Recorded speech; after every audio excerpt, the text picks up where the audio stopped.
August 14, 2026, marked a turning point for the Cincinnati Open, though the tournament's leadership didn't realize it the moment Eala stepped to the microphone. The 21-year-old Filipino star entered her pre-tournament press conference with a poise that defied her years, projecting the calm of a veteran who had navigated the tour for decades.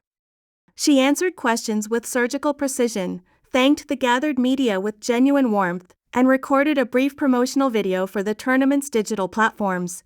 It was, by all accounts, a routine media appearance. Yet the digital footprint left in the wake of that video was anything but routine.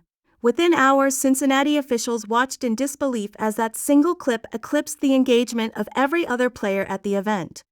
It was the first undeniable signal that the gravitational pull of Eala had reached a critical mass, yet the tournament was about to make a decision that highlighted a significant disconnect between traditional tennis logistics and the modern reality of global stardom. Scheduling a WTA 1000 event is an exercise in high-stakes problem-solving. With 72 of the world's top 75 players descended upon a single site, organizers must balance a chaotic web of broadcast windows, player recovery times, and court availability. Under the established rules of engagement, a 17th seed does not typically command the main stage for an opening round match. Tradition dictates that center court is reserved for the titans of the game, the top 5 seeds, the reigning Grand Slam champions, and the household names that television networks demand. By those conventional metrics, placing Eala's debut against Elena Gabriela Ruse on an outer court was a logical defensible choice. However, as the Cincinnati Open would soon discover, traditional metrics are increasingly obsolete when applied to the Eala phenomenon. This was not an isolated miscalculation, but rather the latest chapter in a global pattern of underestimation. In January, the Australian Open relegated Eala to Court 6, only to witness a logistical nightmare as queues of fans snaked across the grounds. Spectators who had traveled for hours found themselves barred from entry, unable to even glimpse the court. The digital fallout was immediate, with tennis forums erupting in criticism over why a player with such clear drawing power was tucked away in a corner of the complex. The Canadian Open in Toronto faced a similar crossroads just 2 weeks prior. Tournament director Carl Hale had seen the writing on the wall and made the aggressive call to slot Eala's opening match against Alicia Parks into the Wednesday night session on center court. The gamble paid off with staggering speed. Tickets vanished in 30 minutes, and even volunteers with complimentary passes had to be redirected because the facilities simply could not accommodate the surge. Cincinnati, despite having the benefit of these warnings, seemed to rely on a different set of data. Their logic was rooted in demographics. Toronto is home to roughly 270,000 residents of Filipino descent, a massive community that naturally fueled the sellout crowds in Canada. In contrast, Cincinnati's Filipino population numbers fewer than 2,000. On paper, the decision to use a side court was a mathematical certainty. But this logic failed to account for how Eala had evolved by the summer of 2026. She was no longer a regional hero or a niche attraction for a specific diaspora. She had become a continental sports event.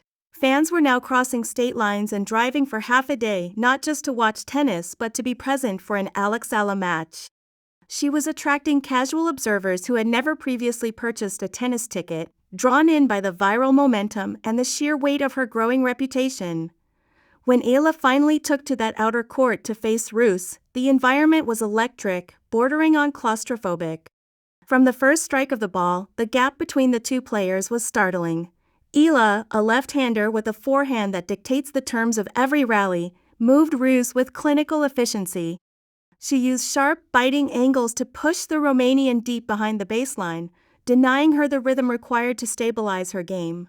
Eala swept through the first set 6-1 and quickly established a 3-0 lead in the second. The match was trending toward a blowout when the atmosphere took a sharp, surreal turn. Visible struggling and trailing heavily, Ruse made a move that reflected the desperation of the moment. She requested a formal racket inspection of Eala's frame. Under WTA procedures, the chair umpire is obligated to fulfill such a request, and for several minutes, play halted as the equipment was scrutinized. The result was exactly as expected. The racket was clean, and no violation had occurred. However, the optics of the moment were polarizing. To Roos, it was a legitimate exercise of the rules. To the intensely pro-Eala crowd, it appeared to be a calculated attempt to break the momentum of a player who was playing near-perfect tennis. The inspection found nothing, and Eala returned to the baseline with her composure entirely intact, ready to close the door. Before she could finish the job, nature intervened. A lightning strike detected near the Lindner Family Tennis Center forced a total suspension of play. Officials initially targeted a mid-afternoon restart, but the delay proved to be the end of the contest. Roos, who had already required a medical timeout for a taped right ankle, chose to withdraw before play could resume. Eala advanced via retirement, a result that leveled their head-to-head record at 1 win apiece. It was a symbolic victory, particularly when contrasted with their previous meeting in the 2024 U.S. Open qualifying rounds. Back then, Roos had clawed back from a set down to deny Eala her Grand Slam debut. 2 years later, the hierarchy had shifted. Eala was now the world number 20, a WTA 500 champion, and a Wimbledon fourth-round finisher. Roos, ranked outside the top 70, was facing a version of Eala that had outgrown the qualifying circuits of the past. The aftermath of this victory forced the Cincinnati Open into a rapid tactical retreat regarding their scheduling. The data from the weekend was undeniable. The engagement numbers from Eala's social media content, the ticket demand for her opening match, and the sheer volume of the crowd had sent a clear message. When the Monday schedule was released, the change was absolute. Eala's round of 32 match against world number 10 Amanda Anisimova was not just moved to a larger court. It was placed on the PNG Center Court, the crown jewel of the tournament's $260 million renovation. This was a total reversal of the tournament's original strategy. By placing Eala on the biggest stage, officials were acknowledging that the 17th seed was, in fact, their primary attraction. The market responded immediately, with over 3,100 tickets sold for the session almost as soon as the schedule was announced. It was an ironic situation for a tournament that had spent a fortune to attract the world's biggest stars, only to find that their most bankable asset was a 21-year-old who traditional formulas had initially overlooked. Tournament director Bob Moran and his team were forced to learn in real time what the Australian and Canadian Opens had already discovered. Alex Eala carries a unique gravitational pull that defies the conventional relationship between ranking and revenue. This shift in tennis operations is a fascinating case study in the modern era of the sport. Historically, fan interest followed a rigid path. Ranking led to reputation, and reputation led to Grand Slam success, which finally resulted in crowd demand. Eala has short-circuited this process through cultural mobilization. She has bridged the gap between a global sport and a nation that had never before seen itself represented at this level of the game. Her peer, Coco Gauff, noted during the Toronto event that Eala's rise is transformative for the sport, providing a gateway for an entire population to engage with tennis. Venus Williams, who recently partnered with Eala in doubles, went further, labeling her a world star and praising her maturity and communication as much as her backhand. The upcoming clash with Amanda Anisimova represents the next step in this evolution. Anisimova is a formidable obstacle, a two-time Grand Slam finalist with a brand of explosive ball striking that can overwhelm almost anyone on the tour. Her two-handed backhand is widely considered one of the cleanest shots in the women's game. Unlike many of the opponents Eala has dismantled recently by absorbing their pace and redirecting it, Anisimova creates her own power from the back of the court. She doesn't need her opponent to provide the energy. She generates it through deep takebacks and a willingness to strike the ball on the rise. For Eala, the tactical challenge is clear. She must find a way to disrupt Anisimova's rhythm early. If Eala's return game can force the American into defensive positions, the momentum will likely stay with the Filipino. But if Anisimova is allowed to hold serve comfortably and dictate with her pace, Eala will be forced to find a defensive gear she rarely has to use. Even Anisimova seemed to sense the gravity of the matchup, acknowledging after her own victory over Zeynep Sonmez that she expects a packed stadium and a battle against a player who is currently in the middle of a historic season. The numbers backing Eala's 2026 campaign are staggering. She holds a 9-4 record against top 10 opponents this year, a statistic that seems impossible for a player who started the season outside the top 30. Her resume now includes a victory over world number 3 Jessica Pegula in the Washington final and a stunning win over Iga Swiatek at Wimbledon. These aren't just wins, they are statements of intent. Coaches across the tour have noted her compact stroke production and her exceptional court coverage, but it is her competitive poise that truly separates her. She does not play the opponent's reputation, she plays the ball. However, there is a shadow looming over this run, the physical toll of a relentless schedule. By mid-August, Eala has already logged 56 matches in the 2026 season, compiling a 38-8 record.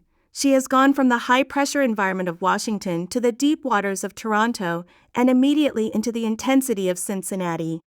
This represents 3 consecutive weeks of elite competition without a break. The concern among analysts, including Leah McMillan of Tennis 365, is that the body keeps a ledger, and Eala's entries are mounting.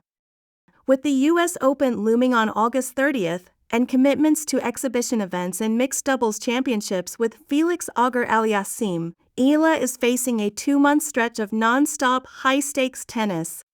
If she continues her deep run in Cincinnati, she could enter the final Grand Slam of the year on the heels of 8 weeks of continuous play. It is a grueling workload for any athlete, let alone a 21-year-old, carrying the expectations of a nation. Yet when Eala was asked about this during her Cincinnati press conference, she offered a perspective that suggested her mental fortitude is as developed as her physical game. She spoke about momentum not as a guarantee of success, but as a byproduct of confidence. More importantly, she redefined what a successful tournament looks like for her. In a sport obsessed with trophies and rankings, Eala's definition of success is internal. She explained that she measures her performance by the quality of her execution, whether she brought the level she expected of herself and followed her tactical plan. To her, a high-quality loss in the first round could be more valuable than a lucky win in a final. This mindset is the armor that protects her from the noise. The debates over court assignments, the surges in ticket prices, and the pressure of packed stadiums do not seem to penetrate her focus. She acknowledges the external factors, thanks the fans for their support, and then immediately returns to the work at hand. This was evident in the simple video message she recorded after the Roos match. While the tournament's social media team was likely stunned by the engagement levels, Eala's message was humble and direct. She thanked the fans, expressed her hope to see them in the next round, and moved on. There was no artifice, just a genuine connection with an audience that has decided she is the future of the sport. As the Cincinnati Open moves into its final stages, the lesson learned by the organizers will likely resonate across the tour. The phenomenon surrounding Alex Eala is not a fleeting trend or a localized surge. It is a fundamental shift in the sports landscape. The Washington title was not a fluke, the Toronto sellouts were not an anomaly, and her success on the lawns of Wimbledon was not a matter of surface luck. The evidence is now consistent. Wherever Eala goes, the crowd follows. Organizers must now view her not as a rising star who might draw a crowd, but as a primary commercial driver of their events. The traditional model of tennis scheduling, built on a hierarchy of seeds and historical pedigree, is being rewritten in real time. In 2026, the 17th seed has become the focal point of the draw, attracting an audience that can rival and sometimes exceed those of the world's #1 players. As she prepares to face Anisimova on the center stage she has earned, Alex Eala is proving that while rankings are earned on the court, stardom is a force of nature that no scheduling formula can fully contain.